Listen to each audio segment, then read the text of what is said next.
کبھی میں خبریں سنتا ہوں مایا تیرے دربار میں جو بن کے سوالی سامنے کوئی ٹک نہیں پائے گا. وہ بھی اگر خبر نشر کرتا ہے تو کہتا ہے آج وزیر اعظم کو ایک جگہ جانے کی ضرورت پڑ گئی اس لیے وہ جلدی سے چلے گئے. واہ کیا جملے ہیں. وزیر اعظم کو کہیں جانے کی ضرورت پڑ گئی, اسے یہی نہیں سمجھ میں آ رہا کہ وزیر لفظ ہے کہ وزیر لفظ ہے, ضرورت کا لفظ ہے کہ ضرورت کا لفظ ہے, اور جلدی ہے کہ جلدی ہے. جسے اس میں تمیز نہ ہو وہ اپنے آپ کو علم والا سمجھتا ہے, اور جو زبر زیر کے فرق پر سمجھتے ہیں ان کو لوگ بے علم مانتے ہیں. اسی لیے میں کبھی کبھی کہتا ہوں تمیز نباشت کمندے ہوا الٹنے کو روٹی الٹی توا. ارے بے علم تو وہ تھا جسے تلفظ کا طریقہ نہیں معلوم ہے. ہم تو الحمدللہ رب کے کلام کو ادا کرنے کا طریقہ جانتے ہیں. واہ واہ واہ کیا بات, سبحان اللہ, الحمدللہ, اللہ اکبر. حضرت یہ فرق کیا ہے, ذرا فرق سن لیجئے پھر آپ کو سمجھ میں آئے گا کہ اس پڑھائی کی اہمیت کیا ہے. اگر میں نے پڑھا اذا جاء نصر اللہ تو یہ جتنے لوگ اوپر بیٹھے ہیں نیچے بھی ہوں گے ایسے, یہ کہیں گے کہ حضرت اذا جاء یہ تو جیم سے آپ نے پڑھ دیا, یہ تو پورے قرآن میں کہیں نہیں آیا ہے, یہ اما پارہ میں ہے ہی نہیں. اذا جاء نصر اللہ یہ جیم سے آپ پڑھ رہے ہیں, جیم سے قرآن میں نہیں ہے, وہ تو ذال سے ہے. اذا جاء, اور یہ جو آپ نے آگے پڑھا نصر اللہ یہ سین سے آپ پڑھ رہے ہیں, قرآن کریم میں سین سے نہیں ہے, قرآن کریم میں تو سواد سے ہے. ہم نے پوچھا قاری صاحب اگر ہم نے سین ہی سے پڑھ دیا تو مطلب کیا بدل گیا؟ تو قاری صاحب کہیں گے حضرت دیکھیے عربی زبان میں بڑی وسعت ہے, عربی زبان بڑی پاکیزہ زبان ہے, عربی زبان میں بڑی وسعت ہے, اتنی وسعت آپ کو کسی اور زبان میں نہیں ملے گی, اور اتنی خوبی اور اتنا کمال بھی آپ کو کسی زبان میں نہیں ملے گا. چلیے اتنے لوگ بیٹھے ہیں, سب لوگ کچھ نہ کچھ انگلش ضرور جانتے ہوں گے. میں آپ سے کہتا ہوں ذرا لے کے آئیے, ایک لفظ ہو جس میں سے لکھا جائے, اور دوسرا لفظ ہو جس میں سین سے ہو, اور تیسرا لفظ ہو جس میں سواد سے ہو, اور چوتھا لفظ ہو جس میں چھوٹی سین اور بڑی سین کا فرق ہو. انگلش میں کوئی ایسا لفظ لے آئیے کہ جو سے کو ادا کر دے, جو شین اور سواد کو ادا کر دے. سے کو ادا کرنے کے لیے, سواد کو ادا کرنے کے لیے آپ کو انگلش زبان میں کوئی لفظ نہیں ملے گا. ایس آ گیا اور اسی پہ ایچ لگا دیا تو بڑی سین, اور اگر نہیں لگایا ایچ تو چھوٹی سین. تو ایک لفظ ادھار لیا, ایک حرف منگنی لیا, تب اپنا کچھ کام چلا سکا, اور وہ بھی لنگڑا لولا. اس لیے کہ اگر سے کے لیے لایا گیا, سواد کے لیے لایا جائے تو انگلش زبان میں آپ کو کوئی لفظ نہیں ملے گا. یہ قرآن کی بلاغت ہے, قرآن کا اعجاز ہے, قرآن کی آفاقیت و عالمگیریت ہے, یہ قرآن کا کمال ہے کہ وہ لفظوں کے اتنے معانی رکھتا ہے کہ تلفظ کرتے جائیے معنی الگ الگ بدلتا ہے. واہ واہ واہ ماشاءاللہ, سبحان اللہ, سبحان اللہ, کیا کہتے ہیں, واہ واہ سبحان اللہ, سبحان اللہ. کیا ہے آگے؟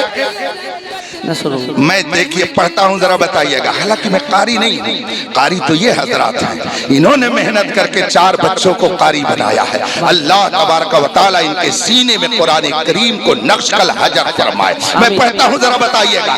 اذا جاء, اب آگے پڑھ رہا ہوں ذرا غور سے سنیے گا تاکہ آپ کو فرق محسوس ہو سکے. میں نے پڑھا اذا جاء نصر اللہ, چھوٹی سین سے پڑھا کہ بڑی سین سے, کہ سواد سے, کس سے؟ اذا جاء نصر اللہ کس سے پڑھا؟ بڑی سین سے. آپ لوگ تو آگے لائن پر, پڑھے لکھے ہو گئے تھوڑی دیر میں, آپ لوگ بھی قاری ہو رہے ہیں. کیا بات. چلیے پھر میں نے پڑھا اذا جاء, غور سے سنیے گا, اذا جاء نصر اللہ. اب کس سے پڑھا؟ سواد سے نہیں پڑھا بھائی, گڑبڑ مت کیجئے, چھوٹی سین سے پڑھا. اب ذرا سنیے اذا جاء نصر اللہ کس سے پڑھا؟ ادھر کا تولا کچھ زیادہ مضبوط لگ رہا ہے, اس میں کچھ قاری لوگ ہیں اور ادھر ترکاری لوگ ہیں, اس لیے ادھر کے لوگ کم بول رہے ہیں. چلیے ٹھیک ہے, میری طرف متوجہ رہیے. اذا جاء